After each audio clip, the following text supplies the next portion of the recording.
don't tell people what you know. Right. Keep them poor. But unfortunately, the poor will always be amongst us because it starts up here. It's in their words, and the words become flesh. But when they say I can't afford it or I can't do that, they become what they say. And I made so many people, I can't afford it. You think I'm made of money? My PhD dad, he says, what do you think I am, made of money? I can't afford that. And my rich dad would say, that's why he's poor. Poor people say, I can't afford it, I can't do that, I don't have time. Because this is an escape. It's an escape, you know what I mean? It's easy to say, I can't afford it. Oh, I'm too tired. Oh, I can't go to the gym. When you could go to the gym, but no, I can't. Truth is, I'm just too lazy to go to the gym. A question opens the mind, a statement closes the mind. See, when you say, I can't afford it, your mind shuts down and you become what you say. But the thing is that we become creatures of our own habits. And until we break the habit, we don't change. Poverty is passed on. It's taught in your families. And middle class is taught in families. And so the people right now who are sitting at home, who are struggling financially or worried about money or unhappy, they may be making a lot of money, but unhappy with what they're doing, it was probably taught to you. Your superego was taught, get a job, work hard, or you'll never be rich, or the rich are evil, or whatever. If you're poor, you'll always be poor. Just like most pro athletes, they make millions of dollars, and 65% are bankrupt 5 years later.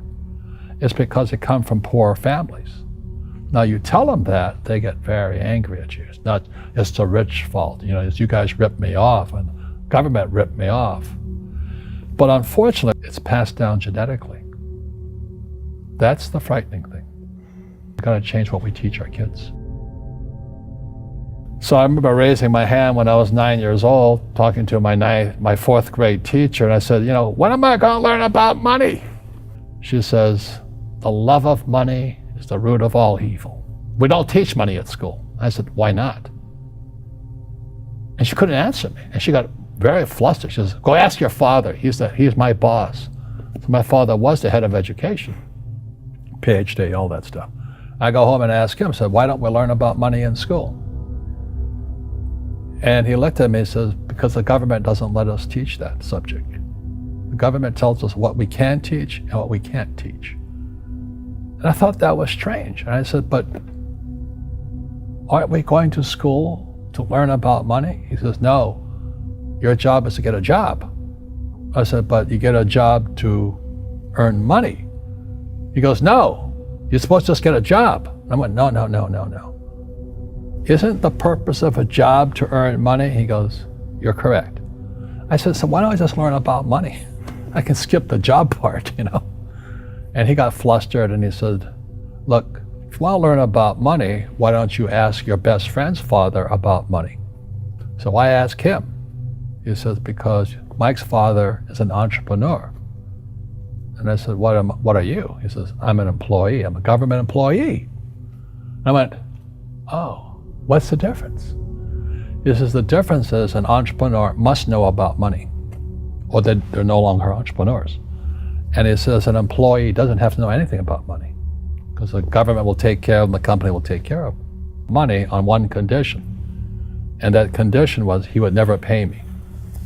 He says, the moment I pay you, you think like an employee. He says, that's the trap. Entrepreneurs work for free. And now I'm 9 years old, my head's cracking in half. He says, you never want a paycheck. You understand that, kid? I said, okay, I got it. And he says, well, how do I make money? He says, that's what entrepreneurs figure out. It's like a cat, which comes first, a cat or the cat chasing its tail. And I said, so how do I learn about money? So he would just break out a Monopoly game board. So I would work for free. I'd pick up cigarette butts, and he had hotels and restaurants, and I would clean and do menial tasks. And as I got older, I started getting into office work and marketing and accounting, and I was an apprentice basically, but I always worked for free. He says that the moment you accept a paycheck, your brain goes dead. As long as you're hungry, you'll think.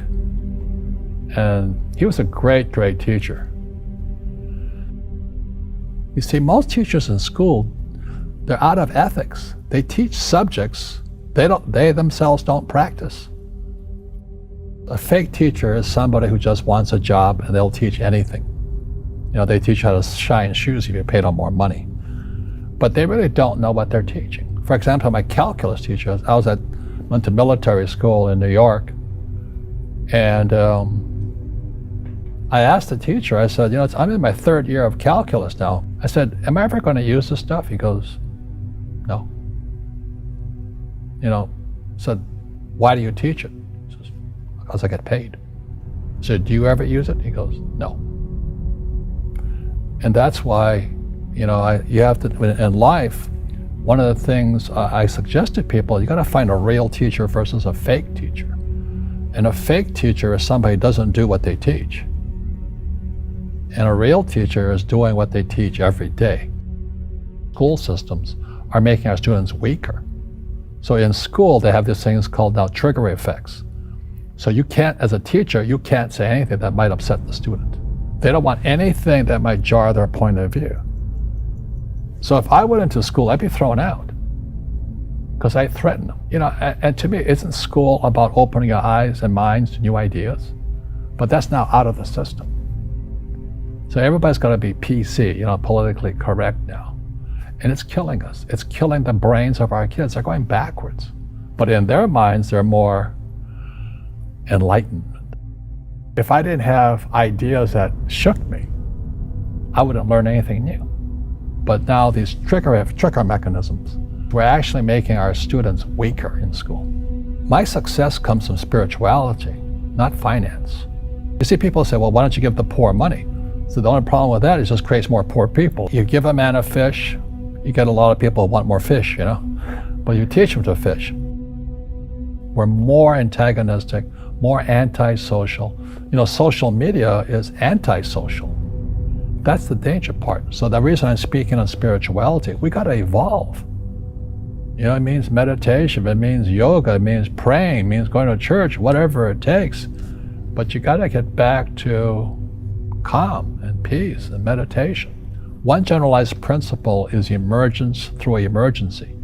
So when you look at the word emergency, the base word is emerge.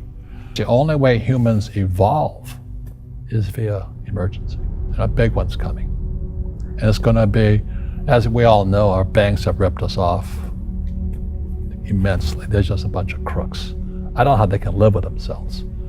But the bankers rip off trillions and they get bonused in billions. Nobody goes to jail.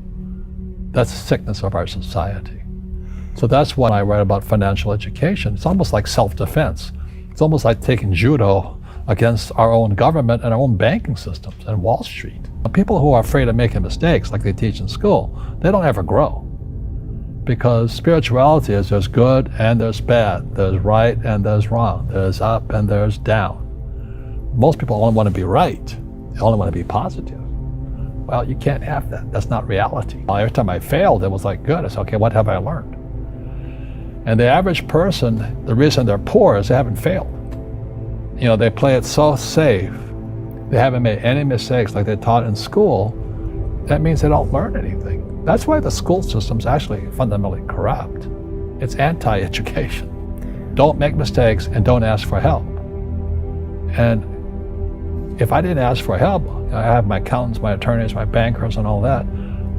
I go into business like a rugby team. Boom, boom, and we kick butt. But the average guy is standing there, oh, I'm an A student, I'm going to do this all on myself, and a bunch of rugby players run you over, and you go, well, they're not playing fair.